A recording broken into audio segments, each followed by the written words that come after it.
नमस्कार दोस्तों, नासिक स्थित टीसीएस का बीपीओ यूनिट जो है वो चर्चाओं में फिलहाल बंद है और जो उसके कर्मचारी हैं वर्क फ्रॉम होम कर रहे हैं। कारण क्या है? कारण आपको ये बताया गया है सोशल मीडिया अकाउंट्स के जरिए और बहुत सारे गोदी मीडिया आउटलेट्स के जरिए कि टीसीएस के उस बीपीओ यूनिट के अंदर पिछले 4 सालों से फोर्सफुल कन्वर्जन का काम चल रहा है। वहाँ के जो मुस्लिम कर्मचारी हैं वो हिंदुओं कर्मचारियों को फोर्सफुली मुसलमान बना रहे थे। उनको जबरदस्ती बीफ खिलाया जा रहा था, जबरदस्ती बुर्का पहनवाया जा रहा था, जबरदस्ती रोजे रखवाए जा रहे थे, जबरदस्ती नमाज पढ़वाया जा रहा था। ये खबर जो है आप तक पहुंची होगी अलग अलग माध्यमों से, जिसमें सोशल मीडिया भी एक माध्यम है और जो गोदी मीडिया के आउटलेट्स हैं वो भी एक माध्यम है। हम सोच रहे थे कि इस पर क्या किया जाए, क्या कहा जाए। कॉमन सेंस थोड़ा सा लगाने की हमने कोशिश की और उस कॉमन सेंस ने थोड़ा सा तो हमें रोका कि भाई पहले सोच समझ लेते हैं कि असलियत क्या है, उसके बाद बात करेंगे। तो कुछ बातें बहुत क्लियर हुई हैं, तो हमने कहा कि आपसे मुखातिब हों और इस बारे में बात करें। तो पॉलिटिक्स शो के इस एपिसोड में हमें क्लियरली ये लगता है कि कार्यस्थल पर अपराध ये मामला था और इसे फोर्सफुल कन्वर्जन से जोड़ दिया गया, मतलब धर्म का एंगल दे दिया गया। हासिल क्या हुआ? हासिल हुए कुछ नारे, जैसे कॉरपोरेट जिहाद, ये ट्रेंड में आ गया।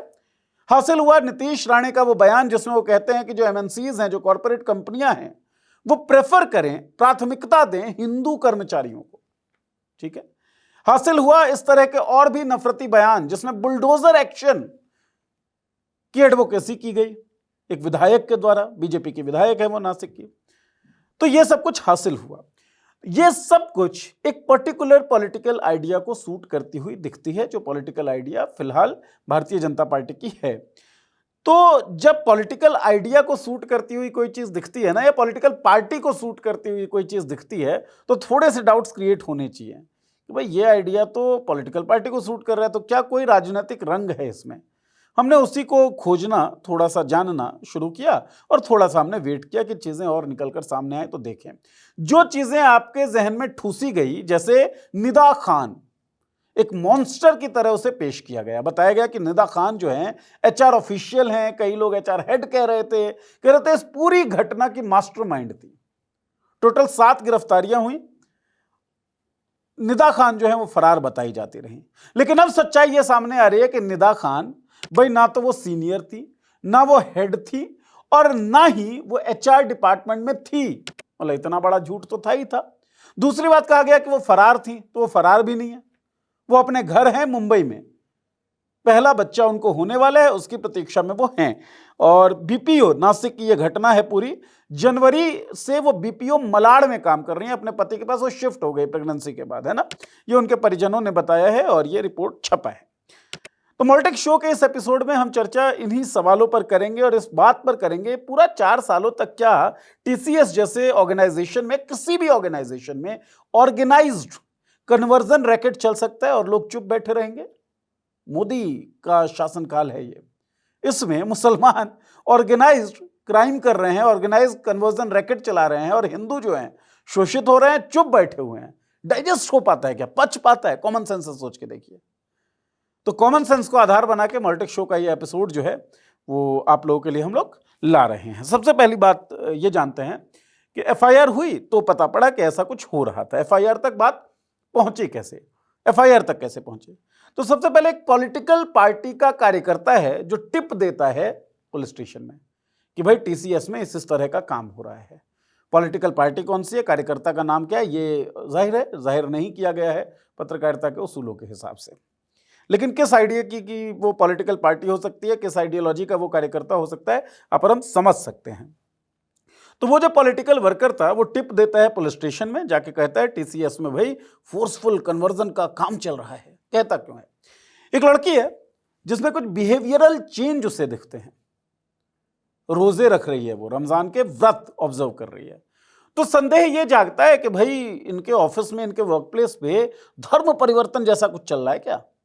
तो टिप दे देता है वो पुलिस स्टेशन में। इस टिप के आधार पर पुलिस जो है वो एक अंडरकवर ऑपरेशन करती है, परिवार वालों से भी बात करती है उस ऑपरेशन के तहत। और कई परिवार वाले ये कहते हैं कि भाई हमने अपने अपने बच्चों को वहां काम से निकाल लिया है क्योंकि उनके अंदर रिलीजियसली बिहेवियरल चेंज हमने ऑब्जर्व किया है। ये अंडर कवर ऑपरेशन जो पुलिस कर रही है, फैमिली से कांटेक्ट कर रही है, तो ये बात निकल कर सामने आई। अच्छा, 4 या 5 या 6 पुलिसकर्मी जो थे वो उस ऑर्गेनाइजेशन में शामिल हो जाते हैं। कई मीडिया रिपोर्ट्स 4 कह रही हैं, कुछ मीडिया रिपोर्ट्स 6 कह रही हैं। शामिल हो जाती हैं स्टाफ बन के पुलिसकर्मी, और जितने भी आरोपी थे जिनके ऊपर शिकायत थी उनको वो मॉनिटर करती हैं। सीसीटीवी फुटेज जो है वो खंगाली जाती है, व्हाट्सएप चैट जो हैं वो रिकवर किए जाते हैं। उसके आधार पे कोरबरेट करते हैं कि जितनी बातें यहाँ पे हुई हैं वो बातें ठीक हैं या नहीं हैं। 2 हफ्ते तक ये ऑपरेशन चलता है और 2 हफ्ते के बाद एफआईआर दर्ज होती है पहली, और इसके बाद 8-10 दिनों के अंदर ही 9 एफआईआर कुल मिलाकर दर्ज हो गई। 9 एफआईआर में से 7 एफआईआर जो हैं उनकी भाषा लगभग सेम थी। उनके जो आरोप थे वो लगभग सेम थे। आरोप क्या थे? आरोप थे कि भाई वर्क प्लेस पे मिसकंडक्ट होता है, वर्क प्लेस पे रिलीजियस सेंटिमेंट को हर्ट किया जाता है, वर्क प्लेस पे आउटरीच किया जाता है महिलाओं की मोडेस्टी को, वर्क प्रेशर बहुत ज़्यादा बढ़ाया जाता है, अनवांटेड टचेस जो हैं वो होते हैं, पोजीशन का फायदा उठाकर लड़कियों का शोषण किया जाता है, लोगों के ऊपर दबाव डाला जाता है। मोटे तौर पे ये बात एफआईआर के अंदर थी, और रिलीजियस सेंटिमेंट को हर्ट करने की बात भी थी। कैसे कैसे थी वो थोड़ा सा डिटेल में हम 2-3 मामलों के तहत जानने की इसमें करेंगे कोशिश। तो जो एफआईआर होता है साहब, एफआईआर के अंदर आरोप सेक्सुअल हैरासमेंट के, बलात्कार के, स्टॉकिंग, हर्टिंग रिलीजियस सेंटिमेंट, धार्मिक भावनाओं को आहत करने के आरोप लगते हैं। 9 एफआईआर है, 7 लगभग बराबर हैं। अनवांटेड फिजिकल कांटेक्ट की बात है, सेक्सुअली सजेस्टिव वर्ड्स इनकी बात है, वर्क प्रेशर का जिक्र है, और कोशिशों का जिक्र है कन्वर्जन के लिए जो की जा रही थी। ये सारी चीजें हैं। वर्क प्लेस पर अपराध, महिलाओं के खिलाफ अपराध हमारे समाज की एक क्रूर सच्चाई है। लगभग अपने समाज में, अपने आसपास आप नजर घुमाइए ना, अपने परिवारों में नजर घुमा लीजिए। महिलाओं को कमतर करके आंका जाना, उनको डिमीन करना। आप स्कूल कॉलेज में अगर पढ़ रहे हो, समाज में हो, तो किस तरीके से उनको ऑब्जेक्टिफाई किया जाता है। और हमारे तमाम जो मास कम्युनिकेशन के प्लेटफॉर्म हैं वो सब ऑब्जेक्टिफाई करते हैं वुमेन को, और समाज की तरबियत वैसे होती है। हमारे रीति रिवाज आप देख लें वो घोर पितृसत्तावादी हैं, जिसके कारण महिलाओं की स्थिति खराब है इस समाज के अंदर। और इसी कारण बहुत सारे कानून हैं, बहुत सारे नियम हैं एमएनसीज के लिए, कंपनियों के लिए, गाइडलाइंस है कॉर्पोरेट के लिए, जिनको उनको फॉलो करना होता है। लेकिन फिर भी कार्यस्थल पर महिलाओं का उत्पीड़न हमारे समाज की एक क्रूर सच्चाई है। मीटू कैंपेन जब चला था तो हमने देखा था किस तरह कितने बड़े बड़े नाम जो हैं वो शामिल थे पोजीशन ऑफ पावर का फायदा उठाकर महिलाओं का उत्पीड़न करने के मामले में। तो ये क्रूर सच्चाई है, इससे बिल्कुल भी इनकार नहीं किया जा सकता कि ये सब कुछ नहीं हुआ होगा। हुआ होगा, बिल्कुल हुआ होगा। जांच होनी चाहिए, जो अपराधी है उस अपराधी को सजा मिलनी चाहिए। लेकिन किया क्या गया, इस पूरे मामले पे एक रिलीजियस, धार्मिक कलर चढ़ा देने की कोशिश की गई। ये तमाम चीजें, तमाम बातचीत हुई और इसे ऐसे जोड़ दिया गया कि भाई वो जो कर रहे थे ना महिलाओं का उत्पीड़न, मुख्य लक्ष्य वो नहीं था। मुख्य लक्ष्य था कन्वर्ट करवा देना कि हिंदुओं को हम मुसलमान कैसे बना दें। अब मेरी समस्या ये है, या मेरी समझ ये कहती है, जब आप इस तरीके से किसी मुख्य मुद्दे को डाइल्यूट करते हैं तो जो बहुत सारे विक्टिम हैं, अभी तो चलिए कुछ विक्टिम्स की बात हो रही है इस केस में, हजारों लाखों की संख्या में जो विक्टिम हैं उनकी आवाजों को आप कुंद कर देते हैं, उनके प्रति जो भावनाएं हैं उनको आप खराब कर देते हैं। लोगों की एक सोच आप ऐसे डेवलप कर देते हैं कि इस तरह के गाइडलाइंस, इस तरह के नियमों का दुरुपयोग होता है। तो बेसिकली आप दिखा ऐसे रहे हैं कि आप महिलाओं के हक में हैं, लेकिन आप दरअसल महिलाओं के खिलाफ काम कर रहे होते हैं इस तरह के एक्ट से। और यही किया गया है। कैसे कैसे किया गया वो हम आपको बता रहे हैं। तो 7 कुल मिलाकर अरेस्ट होते हैं एफआईआर के बीच। अरेस्ट जो लोग हुए उनके नाम मैं बताऊं आपको: आसिफ अंसारी, दानिश शेख, शाफी शेख, शाहरुख कुरैशी, रजा मेमन, तौसिफ अत्तार और अश्विनी चैनानी, ये गिरफ्तार किए गए। निदा खान मास्टरमाइंड जिसे बताया गया और कहा गया कि निदा खान जो है वो फरार हैं। अब ये जो 7 नाम जो गिरफ्तार हैं उनमें से एक हिंदू है। अब गोदी मीडिया जो है ना, सवाल उससे भी है कि भाई चलिए, अच्छा मान लेते हैं सब कुछ सही है, सारे अपराध हुए हैं, मीडिया ये बताए कि 7 में से 6 आरोपियों का धर्म ले लेके, उनका नाम धर्म का ले लेके अब बात कर रहे हैं। अश्विनी, इनके धर्म का नाम अब क्यों नहीं ले रहे थे? वो भी तो आरोपी हैं। तो ये जो दोहरा चरित्र है, कॉमन सेंस लगाने पे समझ में आता है कि एक ब्रॉडर नैरेटिव सेटिंग अप का हिस्सा हो सकता है। आप हासिल क्या करना चाहते थे, ये आप समझिए, मुसलमानों को डेमोनाइज करना, ये हासिल करना था शायद। और गोदी मीडिया और सोशल मीडिया पे बहुत सारे जो प्लेटफॉर्म्स हैं वो इस चीज को करते हुए दिख रहे थे, खासतौर पे इस वाले मामले में, इस वाले केस में। अब हुआ क्या, अब अदर वर्जन सुनिए। बातचीत ये फैलाई गई कि निदा खान जो है भाई मास्टरमाइंड थी, ये लोग जो है लड़कियों को एक्सप्लॉइट करते थे और लड़कियों को एक्सप्लॉइट करने के बाद अंतत्वगत्वा उन्हें कन्वर्ट होने के लिए मजबूर करते थे। अब एक रिपोर्ट है, उस रिपोर्ट में निदा खान के परिवार ने यह बताया है कि निदा खान ना तो एचआर डिपार्टमेंट में थी, ना वो एचआर हेड थी, और ना ही वो फरार हैं। निदा खान जो है 2021 में ज्वाइन करती हैं टीसीएस बीपीओ, तो सीनियर लेवल पे भी वो नहीं है, उनसे ऊपर कम से कम 3 लेवल्स हैं और सीनियरिटी के। निदा खान प्रेग्नेंट थी, शिफ्ट हो गई थी मुंबई जहां उनके पति रहते हैं, और मुंबई में मलाड़ में जो बीपीओ यूनिट है टीसीएस का, उसमें वो काम करने लगी। ये निदा खान के परिवार वालों ने रिपोर्टर को बताया, जो रिपोर्ट छपी है हिंदुस्तान टाइम्स में मेरे हिसाब से, शायद ये चल रहा होगा, न्यूज कटिंग जो है आपके स्क्रीन पे आप देख पा रहे होंगे। तो ये निदा खान का मामला था, लेकिन बताया क्या गया, ये मास्टरमाइंड थी, ये एचआर हेड थी, इसके पास शिकायतें आई, इसने शिकायतों की सुनवाई नहीं की और ये फरार हो गई है। वो मास्टरमाइंड महिला जिसे आप बता रहे थे, प्रेग्नेंट है, पहले बच्चे की प्रतीक्षा कर रही है, अपने घर में बैठी हुई है, उसके वकील जो हैं एंटीसिपेटरी बेल जो है उसकी कोशिश में लगे हुए हैं, अग्रिम जमानत। अब मान के चलिए ये पूरा केस, पूरी तफ्तीश हो जाती है, फिर पता पड़ता है कि पूरा केस फर्जी था या इस तरह की बातें नहीं थी जिस तरह की बातें की गई। निदा खान की छवि का जो हनन हुआ है वो गलत हुआ है, गड़बड़ हुआ है, निदा खान की कोई भूमिका ही नहीं थी। अगर ये बात साबित हो जाती है तो निदा खान का जो डैमेज हुआ, जिस तरीके से सोशल मीडिया पर उनके खिलाफ एक माहौल बना, उनके चरित्र को लेकर 100 बातें की गई, उस छवि हनन का कंपनसेशन, उसकी क्षतिपूर्ति कौन करेगा? कोई कर भी सकता है क्या? ये सवाल सोचें।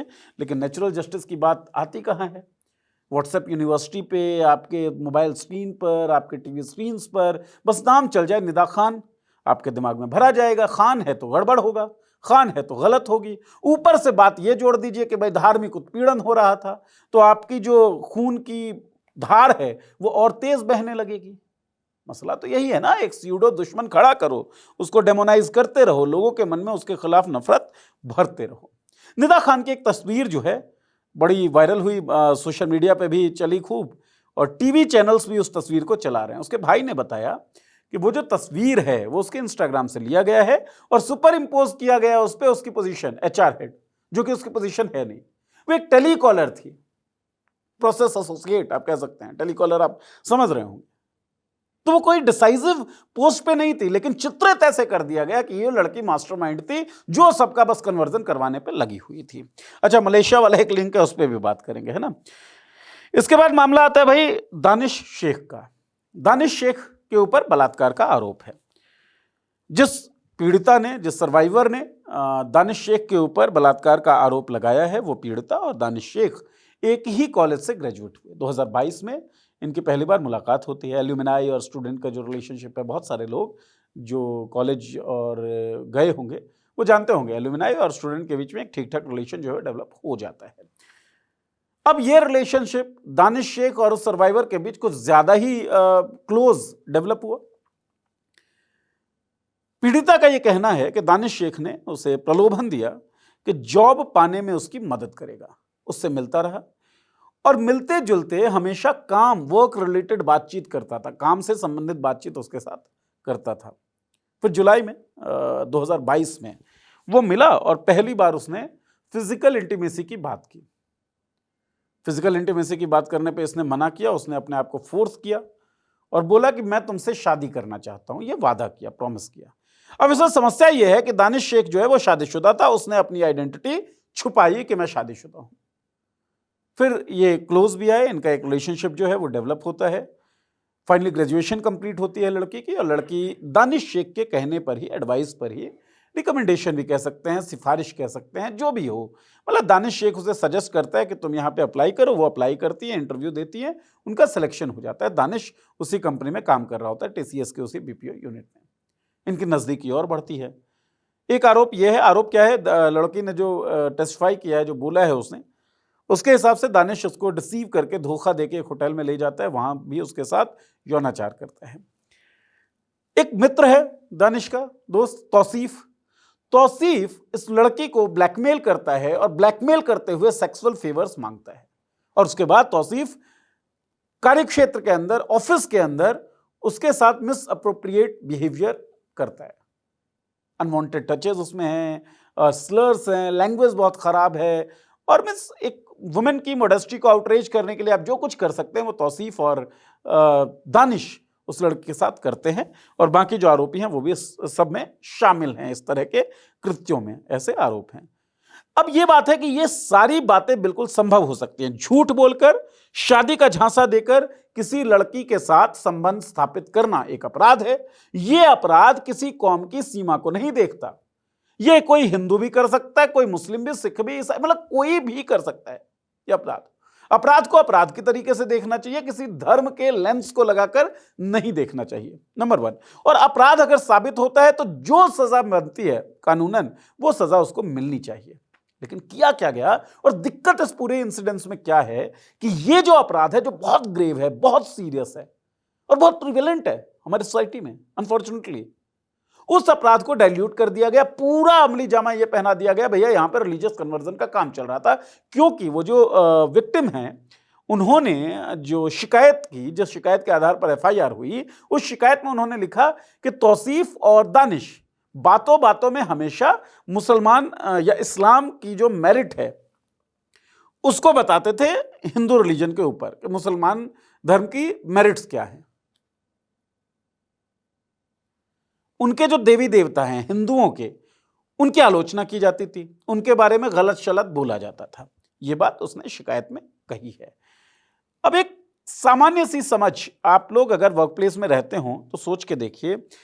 अच्छा, मैं ये नहीं कह रहा हूं कि मजाक में ही किया जा रहा होगा, हो सकता है इंटेंशनल ही दानिश और तौसीफ वो काम कर रहे हों। इसकी जांच हो जाए, जांच होने के बाद जो सामने आता है उसके ऊपर एक्शन लिया जाए। लेकिन क्या मजाक में हम कई लोग वैसी बातें नहीं करते जिसके साथ हम खड़े नहीं होते हैं? और बड़ा दुखद है, अनफॉर्चुनेट है, नहीं होना चाहिए, लेकिन कास्टिस्ट रिलीजियस रिमार्क्स जो हैं वो तो हमारे अंदर भरे हुए रहते हैं।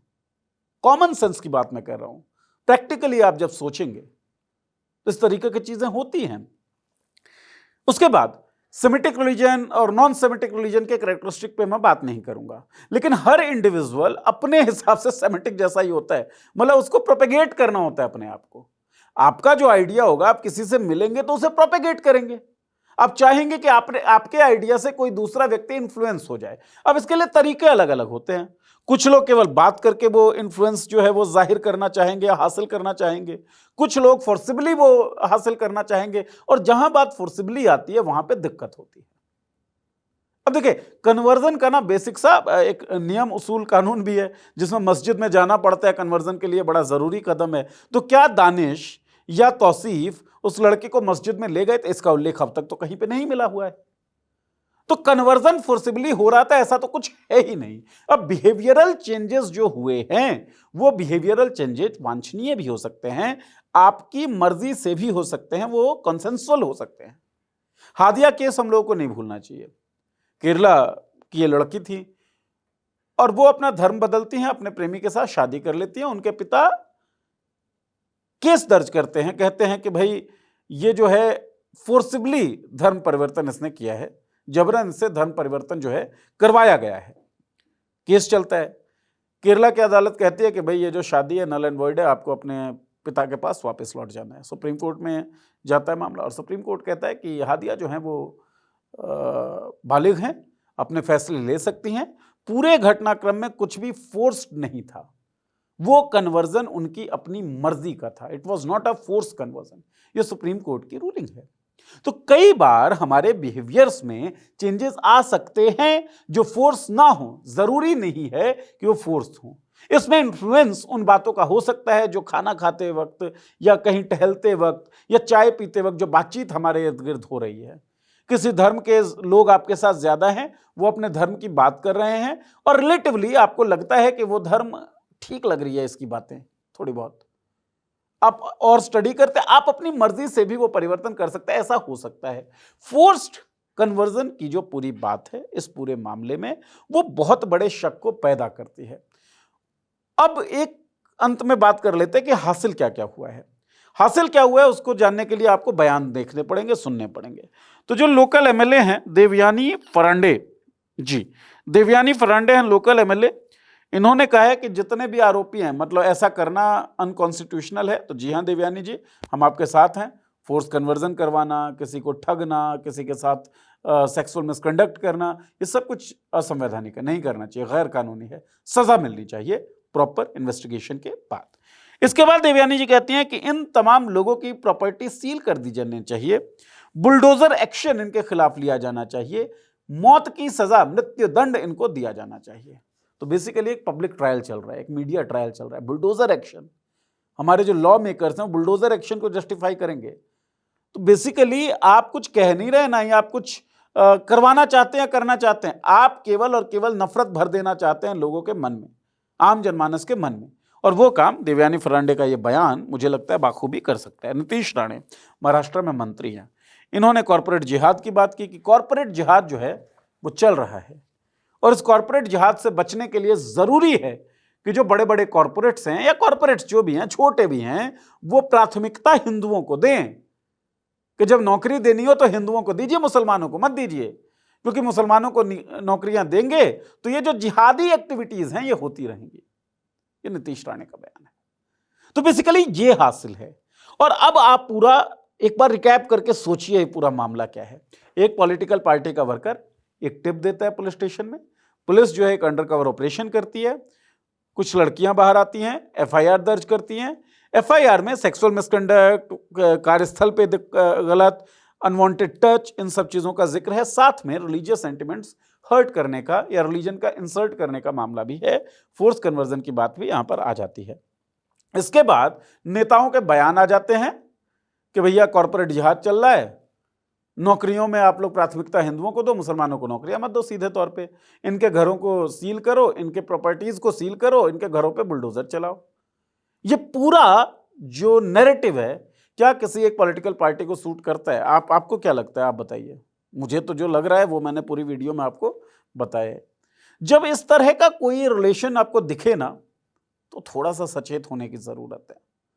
बहुत सारे लोग जो बहुत वाजिब सवाल भी करते हैं, बहुत वाजिब रिपोर्ट्स भी करते हैं, वो भी जल्दबाजी में, प्रेशर भी होता है लोगों का ना कि उस मामले पे बोल दिया था, इस मामले पे क्यों नहीं बोला, तो उनको बोलना भी पड़ता है। उस चक्कर में भी कुछ लोगों ने बिना बहुत सारे फैक्ट्स के आए कुछ बातें की हैं। मैं उन तमाम बातों का सम्मान भी करता हूं और ठीक है, अपना अपना अभिव्यक्ति की आज़ादी है, लेकिन कम से कम हम सच प्रोपेगेट करें और कम से कम हमारी कोशिश ये होनी चाहिए कि नफरत का संचार ना हो। ये जो नफरत का संचार हो रहा है, ये जो डेमोनाइजेशन हो रहा है मुस्लिम्स का, बीते कई सालों से हम देख रहे हैं, इस पे रोक लगना चाहिए, इस पे अंकुश लगना चाहिए। अब सोच के देखिए, आरफा खानम शेरवानी सीनियर जर्नलिस्ट हैं, जब वो इस बारे में लिख रही हैं, उनके डीएम में जाकर गालियां दी जा रही हैं, धमकियां दी जा रही हैं। और ये खैर आज से नहीं हो रहा है, आरफा और इस तरह की बहुत सारी महिला पत्रकार, बल्कि पुरुष पत्रकार भी डीएम में गालियों का सामना करते रहे हैं, कर रहे हैं, पूरी ट्रोलिंग उनकी होती है। लेकिन कितनी अफसोसजनक बात है, एज अ सोसाइटी हम इतने नफरती हो गए हैं क्या? या एज अ सोसाइटी हमारा कॉमन सेंस इतना कम हो गया है कि हम सोच नहीं पा रहे हैं मोदी के शासनकाल में, जहां बीफ के सस्पिशन पर, बीफ के संदेह पर मुसलमानों की मॉब लिंचिंग की जाती रही और लोग सेलिब्रेट करते रहे। मोदी के शासनकाल में जहां बिल्किस बानो के जो अपराधी थे, जब वो बाहर आते हैं तो माला पहनाकर उनका स्वागत किया जाता है, उन मोदी के शासनकाल में टीसीएस के अंदर 6-7 लोग मिलके ऑर्गेनाइज्ड कन्वर्जन रैकेट चला रहे हैं। ये डाइजेस्ट कर पा रहे हैं आप? अगर आप डाइजेस्ट कर पा रहे हैं तो क्यों कर रहे हैं ये हमको बताइए, और नहीं कर रहे हैं तो भी बताइए। इस वीडियो पर आपकी राय बहुत ज़रूरी समझता हूं मैं, और मैं इंतज़ार करूंगा आपके कमेंट्स का। वीडियो कमेंट सेक्शन में कमेंट ज़रूर कर दें। वीडियो अगर ठीक लगा हो तो शेयर करें, जानकारी अपने दोस्तों के साथ भी। चैनल को अब तक सब्सक्राइब ना किया हो तो चैनल को सब्सक्राइब कर लीजिए, बेल का आइकन दबा दीजिए ताकि वीडियोज़ की नोटिफिकेशंस आपको मिलती रहे। शुक्रिया।